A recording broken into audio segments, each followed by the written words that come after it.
I bought her a new iPhone and came home early, then caught her with some random guy in my own house. I still remember that morning like it was yesterday. The way the sunlight hit my kitchen window, just right, casting long shadows on the floor while I sipped my black coffee. I've been planning something for weeks, something special for Emily. Her phone was practically dying, battery barely lasted an hour, screen cracked in 100 places. I thought this time, I'm going to surprise her with a brand new iPhone. No hints, no signs, just pure shock and happiness. I was excited all day at work, barely able to focus on the code or the endless emails. Every text I sent her was just to keep the mood light, nothing suspicious. Can't wait to see you tonight, I typed, imagining how she'd light up when I handed her the box. I pictured her smile, that shy, soft grin she only reserved for me. By 5 p.m., I was out the door, heart pounding like crazy. I didn't even stop to breathe as I rushed to the Apple store nearby. The line was short, the staff polite. I chose the sleek black iPhone, the one I knew she wanted, wrapped it up carefully, and practically ran toward her place. I was already rehearsing what I'd say when she opened the door. Then I got her building. Her door was cracked open just a bit. I stopped, that little uneasy feeling crawling up my spine. I called her name softly, Emily, but silence. I thought maybe she forgot her keys inside or was just in another room. I pushed the door open, and there they were, Emily and some guy, sitting way too close on her couch. He had his arm slung around her shoulder, and she was laughing like I wasn't even there. The smell of some cologne filled the air, not the familiar scent of Emily's usual perfume, but something new, something sharp. My mouth went dry. I wanted to scream, to storm out, to tell her to stop, but I just stood frozen. She caught my eye, and for a second, her smile faltered. Then the guy looked at me, with a smirk that cut through me deeper than any knife. I managed to say, "Emily, what's going on?" Her silence hit me like a punch to the gut. Her silence was deafening. I stood there, the new iPhone still clutched awkwardly in my hand, feeling like the world had turned upside down. Emily didn't say a word. She just looked at me with eyes that once held so much warmth but now were cold, almost unreadable. The guy on the couch, his name was Mark, as I later found out, shifted slightly, the smirk never leaving his face. I could tell he was enjoying this. Maybe he thought he'd just won some twisted game. I wanted to shove him off the couch, to rip him away from her, but I couldn't move. My legs felt like lead. Finally, Emily broke the silence. "Jason, I can explain," she said, her voice shaking just a bit. But I wasn't ready to hear any explanation. Not yet. I swallowed hard, trying to keep my composure. "Explain what? That you're sitting here with him? At your place? Laughing like I don't exist?" She looked down, biting her lip. "It's complicated. Complicated." That word hit me harder than anything else. What was complicated about this? Were the months of late-night texts, the weekend plans we canceled for each other, just a lie? I took a step inside, closing the door behind me slowly. I wasn't going to make a scene. Not here, not now. But I needed to know the truth. "So tell me, who is he? What's going on between you two?" Emily sighed, rubbing her temples. "Jason, please. Don't do this here. Let me explain properly." I shook my head. "No, Emily. I deserve answers. I came here to surprise you, to show you how much I care. And instead, I find this." Mark leaned back, crossing his arms, watching the whole exchange like it was some kind of entertainment. That was the moment I realized how much I hated him. Emily finally looked me in the eye, and I could see tears forming. "Jason, it's not what you think." I laughed bitterly. "Then what is it?" She took a deep breath and said, "Mark and we met a few weeks ago. It's nothing serious. Just friends." But her eyes told a different story, one I couldn't ignore. "Friends," I echoed, my voice cracking. "You're friends like you're sitting on his couch with your head on his shoulder?" The room felt like it was closing in on me. My dream of surprising her with the iPhone was already crumbling in my hands. "I don't want to lose you, Jason," she whispered. "But things have been hard lately. I didn't know how to tell you. I wanted to believe her. I really did. But how do you trust someone who's already broken that trust?" And in that moment, the happy evening I planned vanished, replaced by doubt, anger, and a gnawing sense of betrayal. I stepped back, running a hand through my hair, tried to steady my shaking hands. The gift, that brand new iPhone, felt like a cruel joke in my grip. How could I offer her something so meaningful when she'd been hiding this from me? Emily, I said slowly, why didn't you tell me? If things were hard, if you needed space or time, I would have understood. But hiding it? Pretending everything was fine? Her eyes glistened with tears. I was scared of losing you. That hit me harder than anything. Here she was, confessing to emotional distance and fear. And yet, she'd sought comfort somewhere else, with Mark. I looked toward Mark. He stayed silent, but the way he watched me made my blood boil. There was a cocky arrogance there, like he had just won a prize. I swallowed the rage building inside. So what now? Are you just going to keep seeing him behind my back? Emily shook her head quickly. No, it's complicated. I don't even know what I want anymore. I'm confused. I never wanted to hurt you. But her words were slipping through me like water. I felt the walls closing in, the weight of betrayal crushing my chest. Confused, I repeated, voice tight. You expect me to just stand here, listen to this, and pretend everything's okay? She sobbed then, tears rolling freely down her cheeks. Please, Jason, don't leave like this. I wanted to comfort her, to hold her and make everything better, but I couldn't.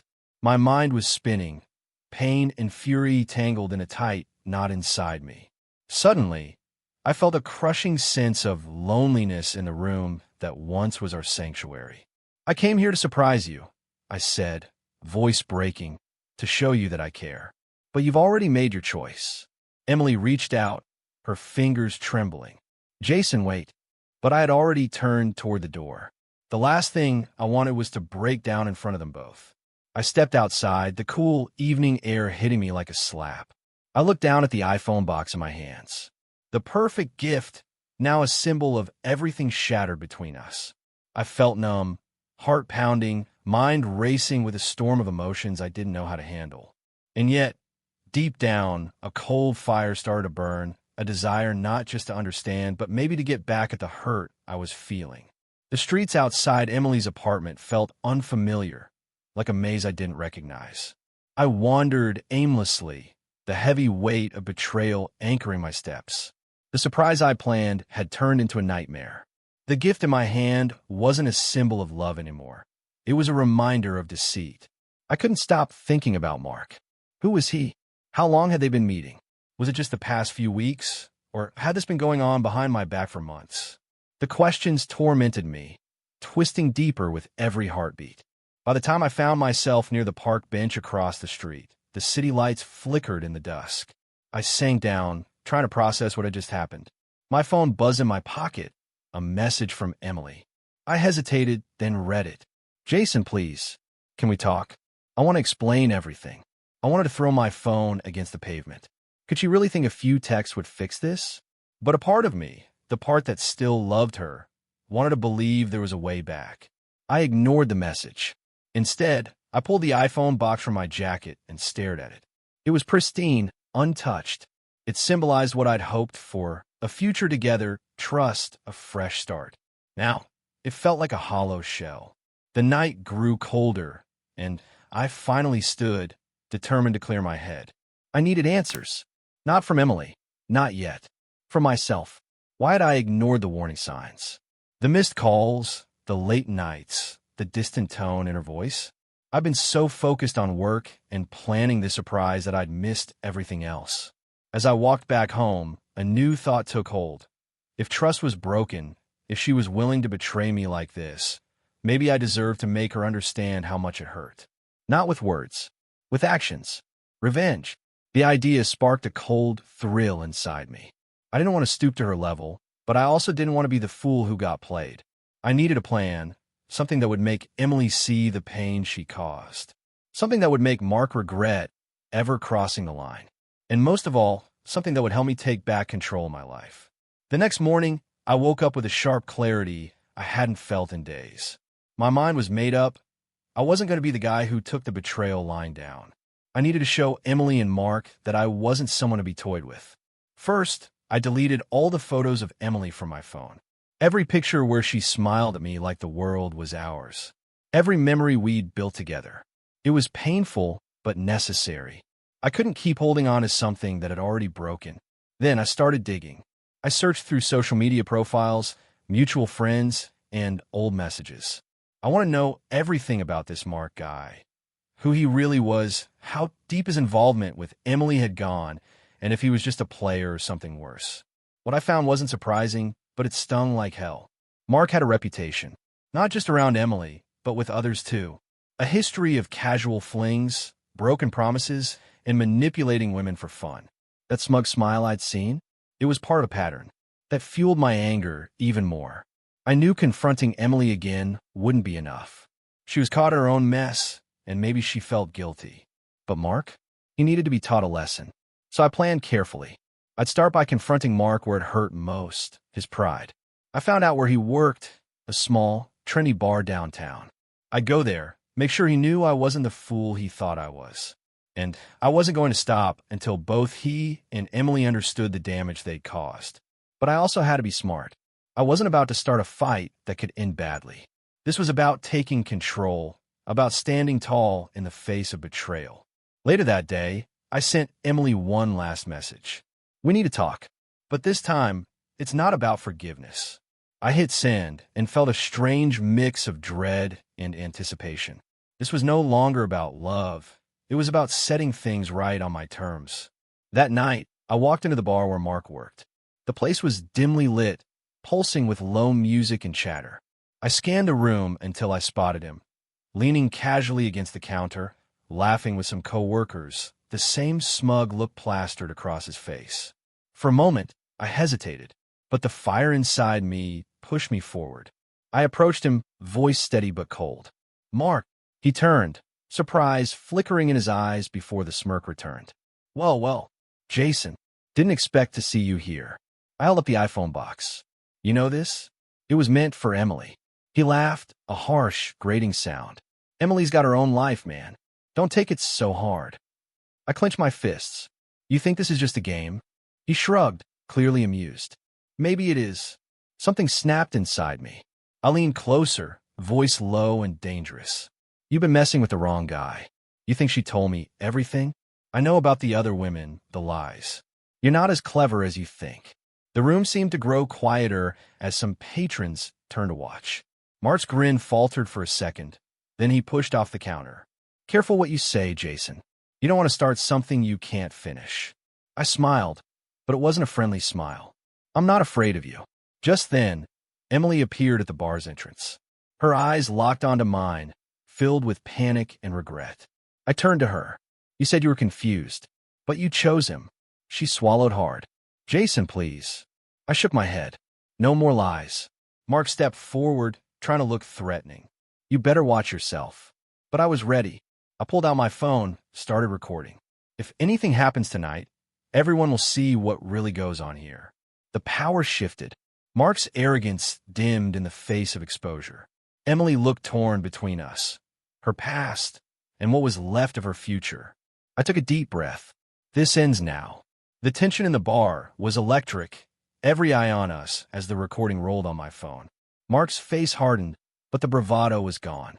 He glanced around nervously, realizing the risk of a public scene like this. Emily took a tentative step toward me. Jason, please stop. This isn't the way. I looked into her eyes, the same eyes I had fallen in love with, now clouded with guilt and confusion. This is exactly the way, I said. You both need to understand the consequences. Mark finally gave in and backed off, mumbling something about this isn't over before slipping out a back door. Emily remained, trembling.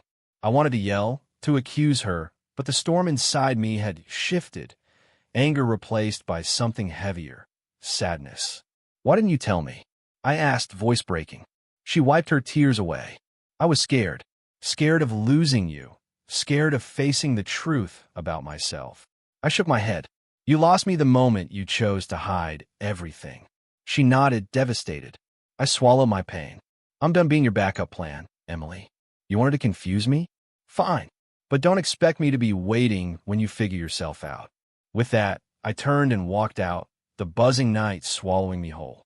The days that followed were a blur of emptiness and restless nights. I tossed and turned, the silence of my apartment pressing in on me.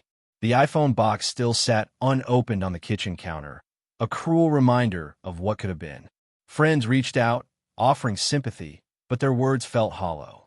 How could they understand the sting of betrayal from someone you trusted completely? I found myself replaying every moment with Emily. The laughter, the shared dreams, the quiet nights, searching for signs I had missed. The late replies, the occasional defensiveness, the distant tone that I'd brushed off as stress.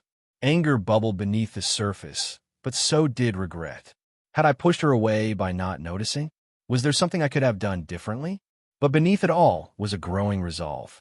I refused to let this define me or break me. One evening, as the sun dipped below the horizon, I finally opened the iPhone box. Holding the sleek phone in my hands, I realized it wasn't just a gift for Emily. It was a symbol of my own fresh start. I wiped the screen clean, set it up, and sent a message, not to Emily, but to myself. Time to move on. That night, I deleted her number. The past was behind me, and the future, uncertain but mine to shape, awaited. Months passed. The ache of betrayal dulled into a distant throb, replaced by a quiet strength I hadn't known I possessed. I buried myself in work, rediscovered old hobbies, and even started dating again, cautiously but with hope. One afternoon, I was at a coffee shop when my phone buzzed with a message from an unknown number. "Jason, it's Emily. I'm sorry. I was wrong, and I lost something precious. I hope someday you can forgive me." For a moment, my fingers hovered over the screen. Part of me wanted to reply, to find closure, or maybe even rekindle what we once had. But the memories rushed back, the lies, the pain, the humiliation. I deleted the message without a word. Sometimes, love isn't enough when trust is broken. Sometimes the hardest lesson is learning to let go. One evening, walking home after a long day, I passed by a park where a group of friends were laughing and sharing stories. I paused, watching them, feeling something I hadn't in a long time, peace. I realized then that life moves on, with or without us clinging to the past. Emily had been a chapter, painful but necessary. And now it was time to write the next one on my own terms. The iPhone still sat on my desk, no longer a symbol of heartbreak, but a reminder of growth. A fresh start that I earned through pain, tears, and hard truths. I'm not the same man who stood frozen in her doorway that night. I'm stronger, wiser, and ready to face whatever comes next. Because sometimes the greatest surprise isn't the gift you give others. It's the strength you find within yourself when everything falls apart.